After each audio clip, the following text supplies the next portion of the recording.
gone. Not breathing. Perfect. That means we'll get the insurance money and the inheritance, despite the fact that they hit me with their car. They had such a conversation and left the scene. Though I was dazed and couldn't move, I was fuming with anger and remained conscious. That man's voice, it was my husband, Bob. I can't just die like this. Eventually, I passed out. When I woke up, I was lying in a hospital bed. And for some reason, my seriously injured husband was lying next to me. My name is Sally Thompson. I'm a 46-year-old part-time working housewife. I live with my husband, John, who's 4 years older than me.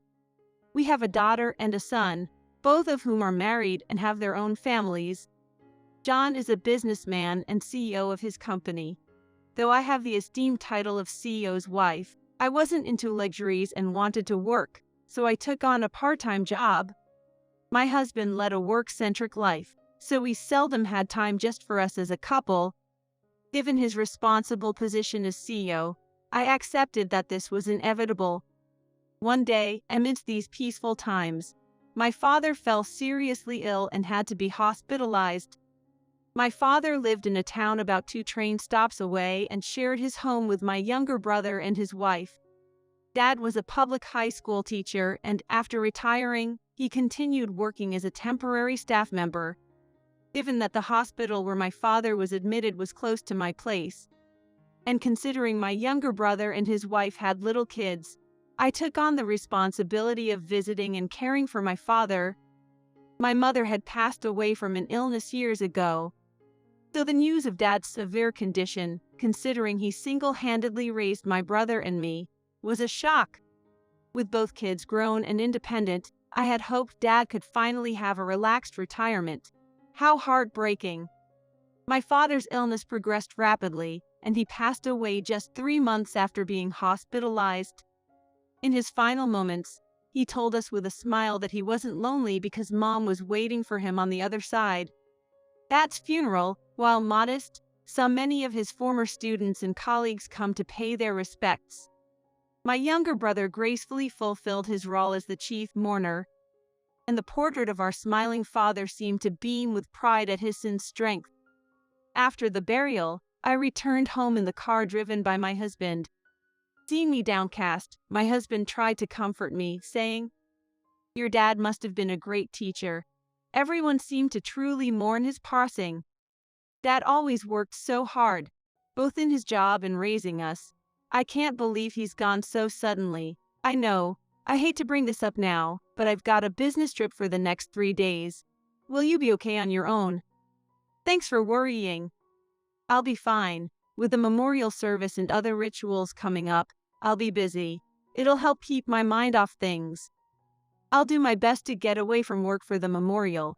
I'm counting on you to handle things." Lately, it seemed like my husband's job had become even busier, with unexpected trips becoming more frequent.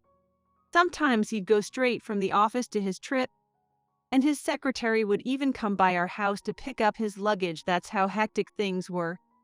One day, after coming home from my part-time job, I was surprised to bump into his secretary leaving our house. At that moment, the secretary said to me, "While you were at work, the boss had forgotten some important documents, so I came back to retrieve them." "Oh, I'm so sorry. My husband must have caused you quite some trouble. With you working, it must be hard to help out the boss much, right?" "Well, thank you for always being there for him."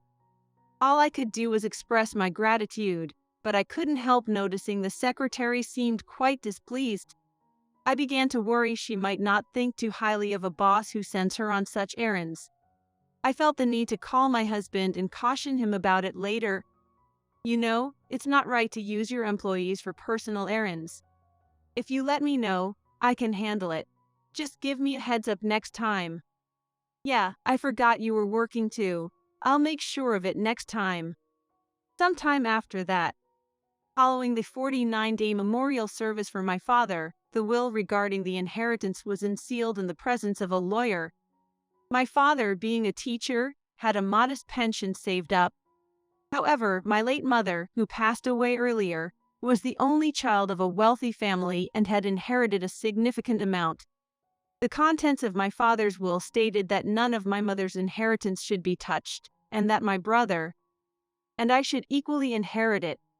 Furthermore, the remainder of his pension was to be donated to a scholarship fund for orphans. True to his nature, the will was just as we'd expected. My brother and I agreed to its terms and left everything in the hands of the lawyer. My husband, who attended the will's unveiling, was surprised. He hadn't known about my mother's wealth since she had passed away before our marriage. A few days later, I was home alone. My husband wouldn't be back from his business trip for another 3 days. While my father was in the hospital, I was busy caring for him. Now, having time with no one to tend to, it all felt rather pointless, and I was quite downcast. Memories of my father kept coming back to me that day. Before I knew it, night had fallen, and feeling hungry, I decided to make some tea and put the kettle on the stove. Wondering what to eat, I wasn't in the mood to cook just for myself, so I thought about grabbing some takeout. Given how late it was, the only place still open was probably the convenience store. With that, I headed outside and began to walk aimlessly. It seemed to have rained earlier, as the ground was wet.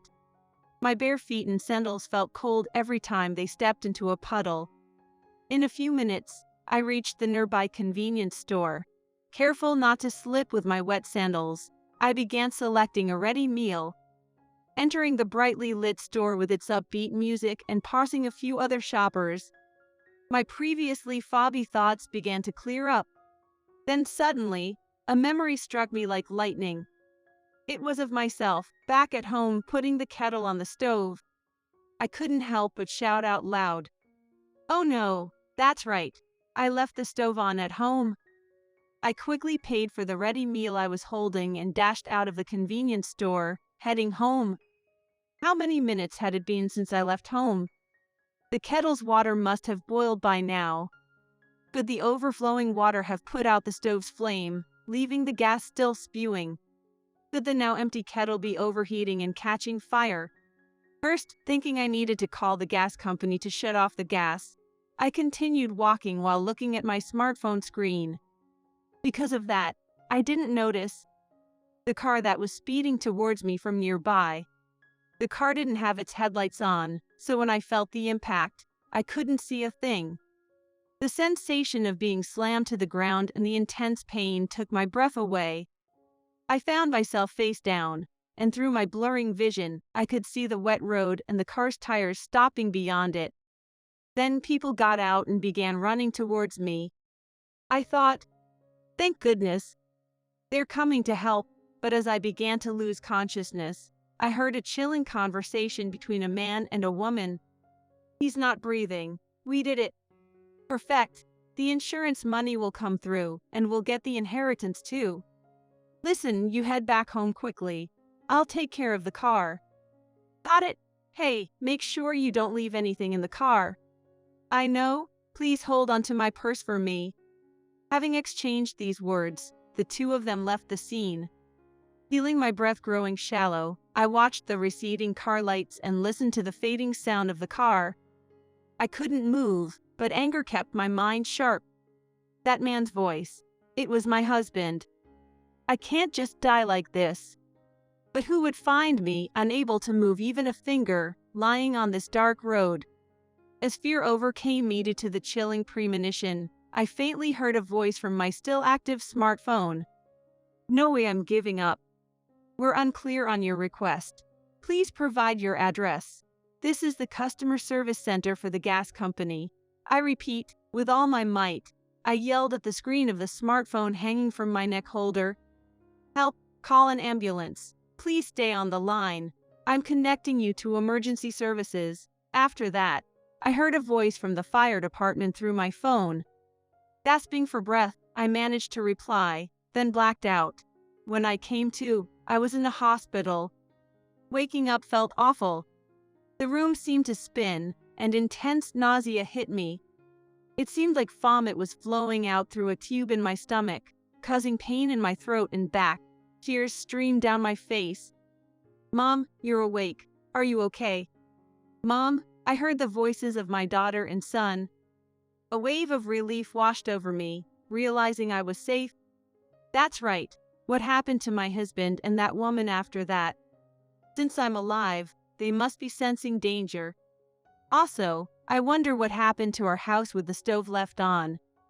With a strained and painful throat, I managed to speak. What about the house? How's John? My children exchanged glances upon hearing my question. They carefully chose their words before informing me.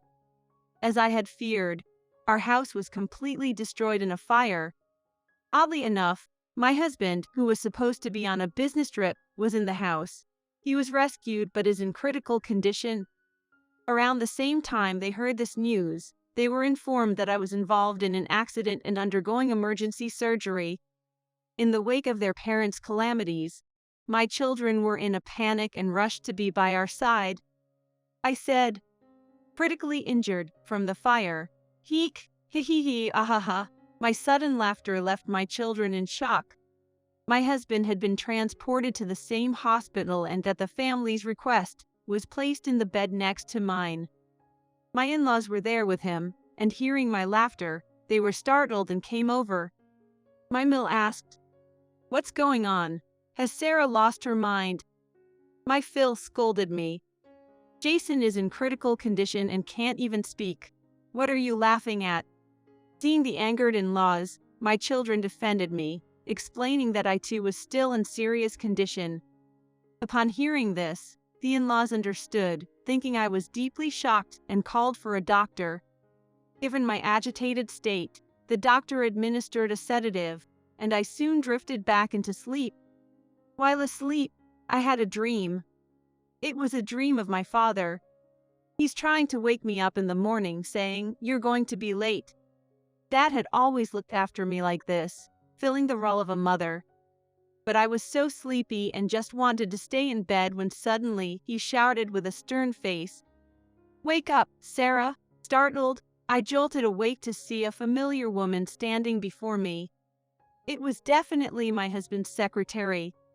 She was clutching a syringe, seemingly ready to inject something into my fore.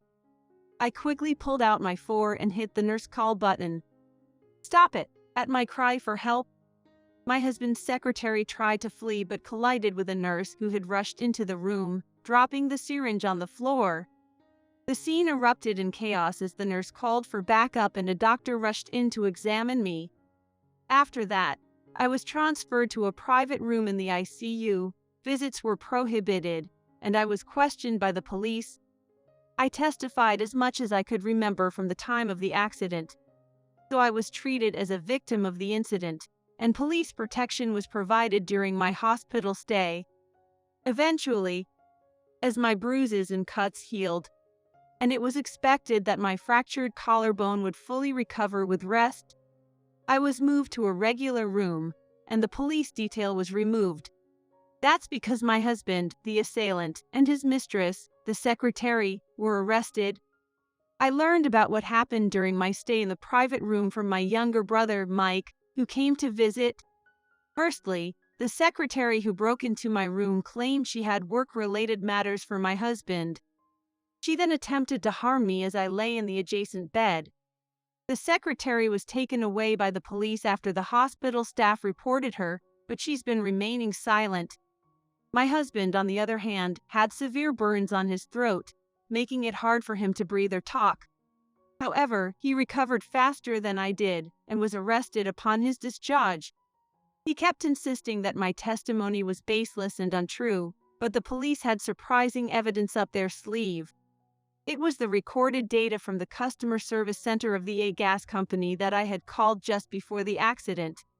The operator of that emergency call had recorded the conversation, just as I had testified.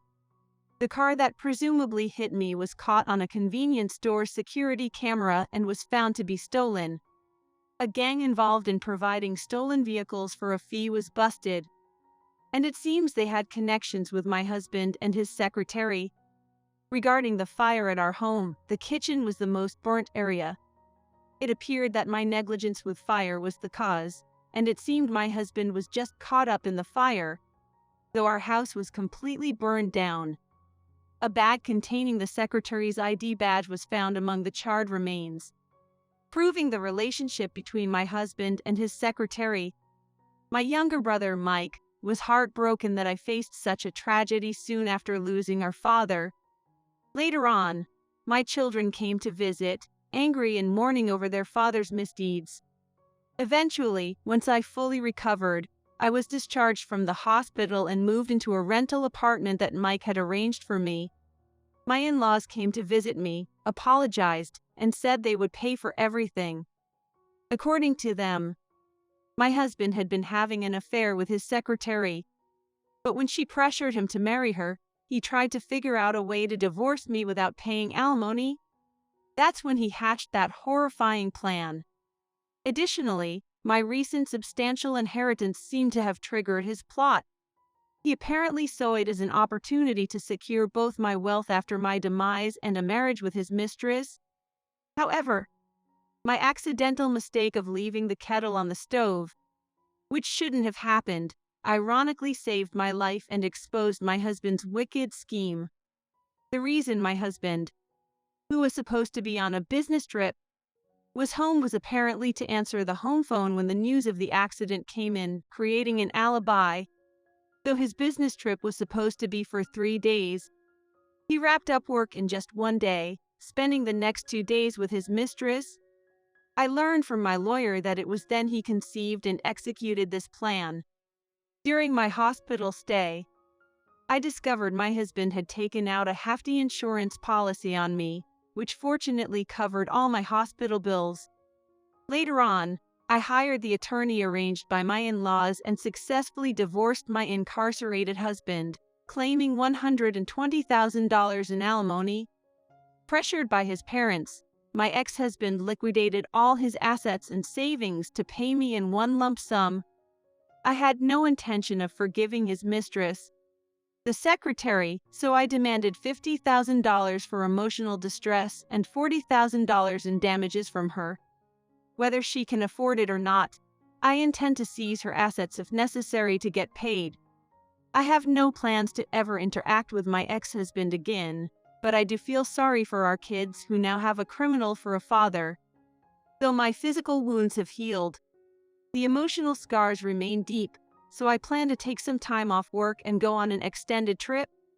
Though it seems I was saved by chance, I can't help but feel I was somehow protected by a higher force. I believe my late father's call at that moment saved me. I intend to live my life cherishing the life my father protected.